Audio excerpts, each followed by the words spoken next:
Hello people of YouTube, welcome back to my channel, Sasha on Style. My name is Sasha. It's been a while, I missed you. I am back home in the city. I'm no longer in the country, so I'm back in my apartment, got a new ring light. I have maybe the most fitting background for this video because our topic today is fall-winter scents. Yes, I do know that fall is pretty much over at this point. We are pretty much going into winter. However, this is my third time filming this video. They ask you how you are, and you just have to say that you're fine when you're not really fine, but you just can't get into it because they would... Because I really wanted to narrow my focus. These things happen. I really had too broad of what I wanted, like too much of a broad view of what I wanted to bring to this channel and what I wanted to educate people about in fragrance, because it is one of my top hobbies. It is something that I'm very passionate about. You can ask any of my friends. So instead of covering everything that there is to know about perfume, I'm just going to talk about what I know, which is my feelings, opinions, love of fragrance. So, you know, hopefully third time's the charm. We've got a fragrant background here, which is Van Gogh's Almond Blossoms, I believe. So fragrant episode, fragrant background. Let's get into it. So first off, for fall is a scent that actually was very surprising to me how much it grew on me. This is Burberry Her. I don't know if you can see the bottle all that well. So this is Burberry Her. It was a release of 2018, I believe. And the nose for this is... I'm sorry if I botched the pronunciation. I've only ever read it. Who is the nose for the wildly popular Baccarat Rouge, which within the fragrance community, people draw similarities between that and Ariana Grande Cloud. I own neither of them. However, he is a nose with a cult following and actually has his own personal brand now. So this, what I love about Burberry Her, I would describe it, this scent really grew on me. When I smelled it in, you know, the department store with my friends, they were like, I don't know, you can kind of do better than that one. But the more I smelled it, the more addictive it got. I would describe this as like a strawberry milkshake type fragrance. It's really like comforting. It's fruity, it's a little bit youthful, it's a little bit young. But it really has like some strong tart strawberry notes mixed with musk, so it's like an adult strawberry milkshake, if that makes sense. This has been such a comforting scent for me, and it's really grown on me as well in quite an addictive way. I started out with just a roller ball of this, which I felt that the scent didn't really communicate all that well. I have kind of a personal view on like little travel sprays. First off, I love travel sprays. I think that there is really no shame in the game of buying travel sprays unless you're sure about investing in a full size. This is a 1 fluid ounce as opposed to, what do you say?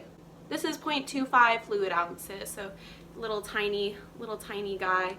I think that the shape of this bottle is actually kind of fun. I don't think that it connects to like kind of the girly vibe of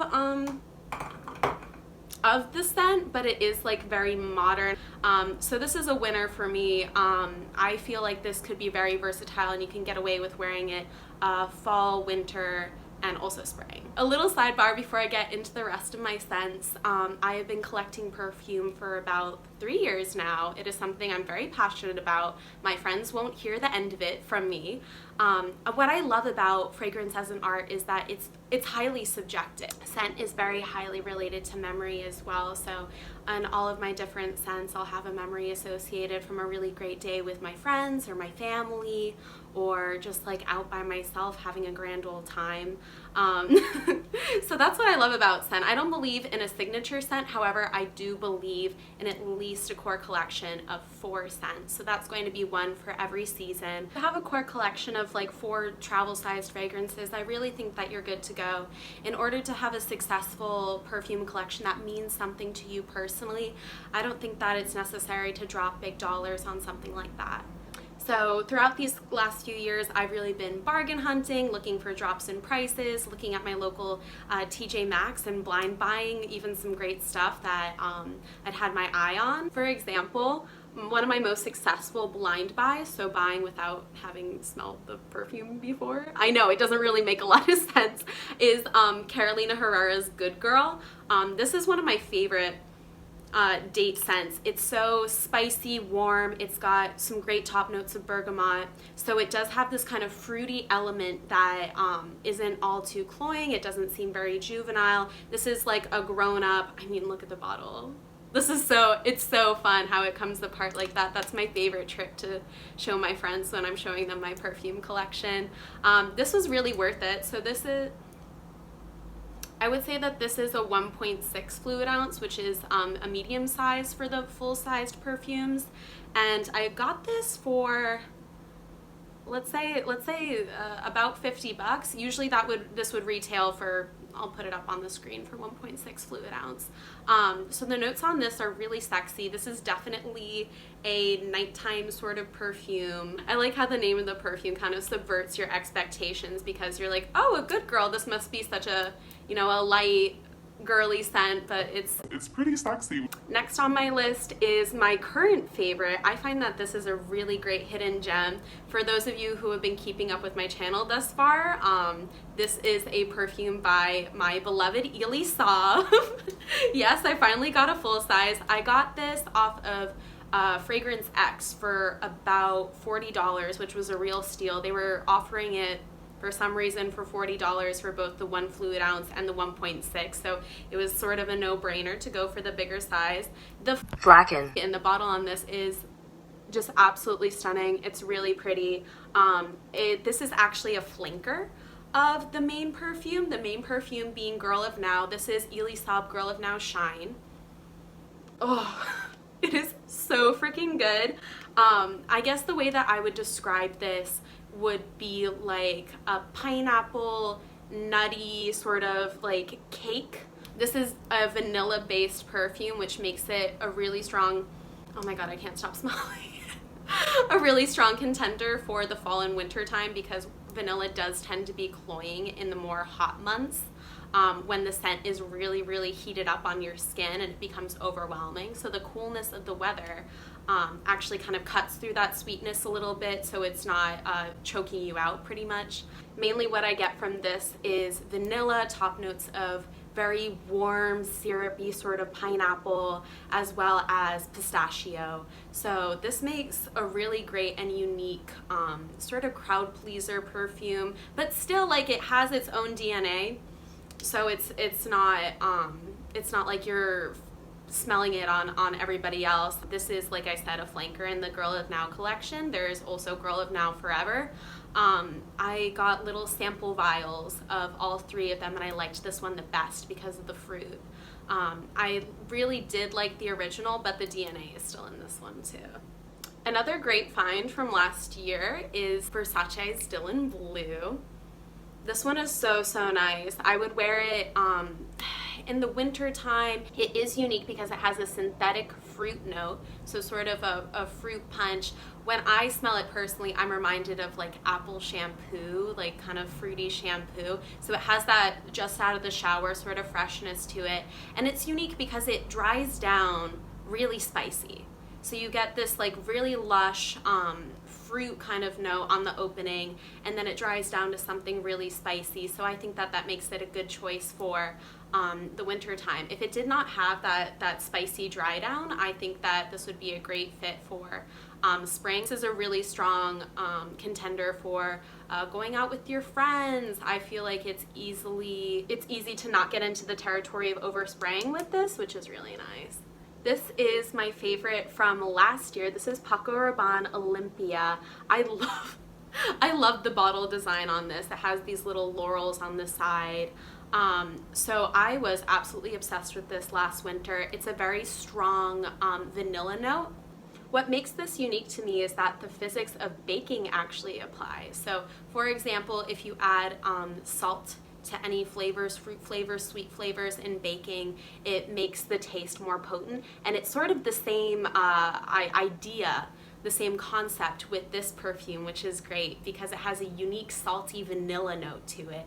Oh, it is so lush. It gives it sort of this bubblegummy filling your nose, filling the room type of warm scent. It's really great. I know amongst the fragrance community this is really popular and seen for maybe younger users of perfume. I feel like I'm still within that demographic. I'm 23.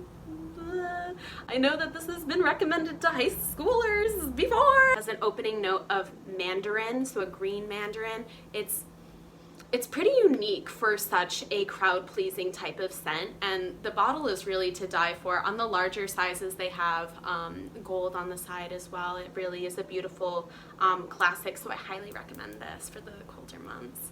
This is kind of a unique perfume to my collection. This is actually Victoria's Secret with this cool little pump atomizer here. It's so retro and fun. This is one of the only like retail perfumes that I have in my collection. Generally I like the designer scents because I feel that they have better ingredients and better longevity, but that of course is subjective. This was a huge compliment getter. I actually pleaded with one of my friends. We were in an art history class together back when I was an undergrad, and I said to her, I love what you're wearing, like could you please send me a link for what it was. It's a discontinued perfume, which usually I would not recommend because perfumes do spoil, they do go bad. However, I smelled this and I thought that it was just the most beautiful amber perfume. Really a huge compliment getter. The thing is, it's actually not very complex from a perfume standpoint. It's only 3 notes, but you wouldn't guess it. It does have a complex sort of DNA to it. I've had guy friends ask me for the link to be like, hey, can I buy my girlfriend this? So if that's an indicator for this being a winner, I don't know what else could be. Here's another one of my little travel size. I don't know if you can read from the glare, but this is Chloé Nomade. This was a really hyped up release of, I would say late summer, fall 2019. Unfortunately, I feel like the hype around this perfume has fizzled out, which is unfortunate. It's so nice. It really does have a scent that like comes alive in your nose. I know that's a very strange way to describe it. Why would a living thing be in my nose? What? But with the Mirabelle, it has a very earthy oak moss kind of note in it as well. This is a all-day monster. Up in a monster automobile gangster. When I wear this, I have to commit to it all day. It really is strong. I can overspray it very easily. I just do a cute little one spray on my chest, and you know, sometimes that's even pushing it. It's really a beautiful scent. It's not the PR for it made it come across as like a nomad, a hippie, somebody who is of the earth, and this really is kind of more of a clean scent. So the branding doesn't really match it all that well in my opinion. I once had a client at my work, a woman in probably her 50s, French Canadian, and I smelled this on her and knew instantly, and I knew this is her scent. I feel like it's maybe a little bit more mature for somebody like me, whereas, you know, I have to commit to the scent during the day. I need to have a little attitude about it. But when I smelled this on her, I really thought, this is your scent. You are the person that sort of epitomizes the beauty of this scent. So I thought that was really cool. A favorite of mine that I was burning through last fall is YSL Mon Paris. This is a very popular perfume. I see it everywhere in Ulta, Sephora, the Macy's, and I don't see it falling out of popularity anytime soon. I really like the synthetic strawberry note. This is considered a fruity patchouli perfume, so thus a combination of fruit and patchouli. The full-size bottles for this, I'm probably going to keep on buying travel sizes. I've used this so much and I still have quite a lot of fill on just like this little travel size, and that's why I really stress there not being so much of a stigma around travel sized perfumes, because they get the job done. They have the same juice on the inside. Period. Oh, another thing about YSL, I smell it on everybody, but the thing is, I love smelling it on everybody. I feel that it agrees very, very well with most people's skin chemistry. Getting into another sort of sexy date night perfume, I have Versace Crystal Noir. So this is a unique one. in my collection. It is a scent that was released in 2004. However, I don't feel as though it's dated for a perfume that was released almost 20 years ago. So that sort of speaks to the cult following of this perfume. The full-size bottle of it is beautiful, but I blind bought this online. There was a sale where it was selling for like 16 bucks, and I thought that I would experiment a little bit. So this is a very nice sort of arrogant perfume as well. I mean arrogant in the way that it's not so inviting, but it's intriguing. A lot of people online, especially on my favorite website, Fragrantica, have described this as like a vampire, a beach vampire sort of scent. It's got coconut. I wore it for this past Halloween. It has a very earthy, cool type of quality to it, but it is definitely a nighttime sort of perfume. So go Crystal Noir. This has really stood the test of time without feeling dated. This is another classic, which will probably be very familiar to you all. This is Burberry Brit, which was released in 2007. Another one of those sort of nutty, gourmand, really nice scents. This has a metal roller ball in it, so I feel like it goes on the skin a little bit easier. This is a great, cozy, delicious sort of fall and wintertime scent. Another one where it was released, over a decade ago, but it still holds the test of time. It has a cult following. This one is a really great, everyday sort of perfume where I don't really want to think about it. I just want to put something on and, get out the door. And this has definitely been that perfume for me. A perfume that I'm interestingly still making my mind up about is Paco Rabanne Pure Excess. I'm kind of sad that I got the 1 fluid ounce because the larger ones have this gorgeous gold snake on it. I really fell in love with the messaging and sort of promotional content for this perfume. It has a really fun and interesting commercial associated with it. I was really intrigued by the popcorn note and I wanted to know how it would smell on my skin. Unfortunately, it kind of comes down to skin chemistry whether or not that note will reveal itself, and I think that that's sort of fun. It's nothing that you can predict. It's unique to you. On my skin, this really has like a fruit punch sort of thing to it. However, it is a good perfume. I feel that Paco Rabanne always gives really great quality. I got this for a steal, so less than $30 online, so it was still worth it to me to experiment. A scent that grew on me was actually Marc Jacobs Divine Decadence.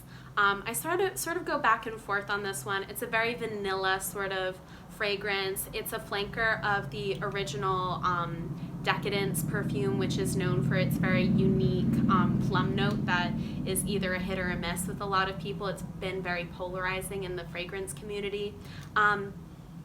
This has supposedly champagne note on it, which I sort of convince myself that I smell. Sometimes I get like a little hint of something like a pickle note, which was the complaint with the original Decadence perfume, that the plum sort of ended up smelling like pickles on people's skin, which is actually really interesting to me. This was a compliment getter at the time, but I haven't really worn it out that much. This definitely is sort of a perfume that it's very loud and proud that it's a perfumey type perfume.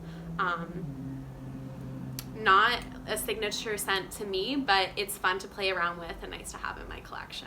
So there we have it. That is my fall and winter recommendations from my personal perfume collection. Perfume is so intimate to a lot of different people.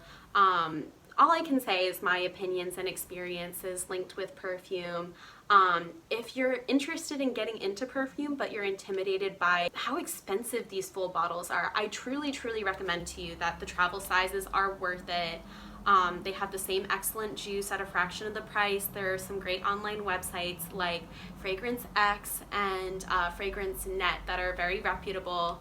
A lot of people have been buying perfume from them online for years without any problems. It is all authentic. And I'm happy that I got to share this little facet of my personality with the YouTube channel. It really is something that my friends have been hearing a lot about in these past couple of months before you know, world pandemic times, I would hug my friends hello, I would get all up in their face, like like I was like Bear in the Big Blue House or something. What's that smell? It smells like Mon Paris.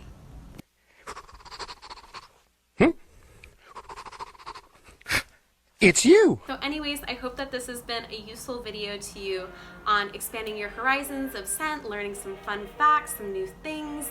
I'll be here on the channel trying to introduce some more things a little bit quicker. I know it's been a hot minute since I dropped a video, but I'll be coming at you with some more fun, educational, quirky, saucy, scary sort of content sooner. Thank you so much for watching. My name is Sasha. This has been Sasha on Style, and I will catch you next time. Thanks. Bye-bye.